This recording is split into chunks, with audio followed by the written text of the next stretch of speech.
I realize how important the function of a space like this is and how lacking we are in India of a contemporary art space that challenges, in a sense, the classics, that challenges long heritage and rich heritage like Rome or like Delhi.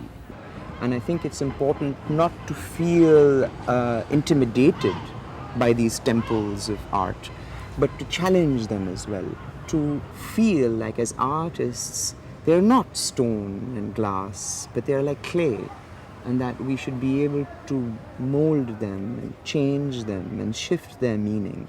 And that is the responsibility of the artist. So Nikhil is primarily a performance-based artist. His performances are long. So it's not just about location, but it's also about time. He's actually drawing on top of his costume. In a sense, what happens here is the drawings become a part of his body.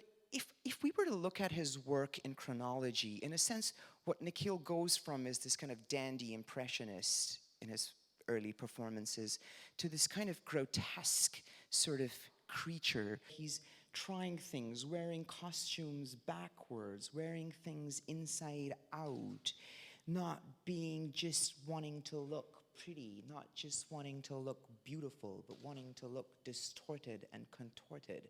So there's spaces in between theater and performance, but also in between man and woman, in between Indian and Western and European, in between black and white, in between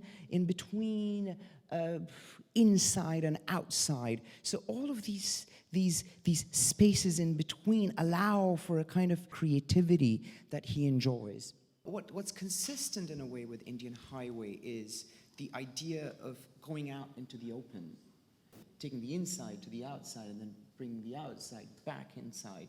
It's with every performance, I think he's wanting to give himself that element of surprise, that uncharted, unknown space that he wants to explore, like any artist would in the safety of their studio space. So handing over that trust, in a sense, onto the audience becomes something that the audience, in a sense, feels.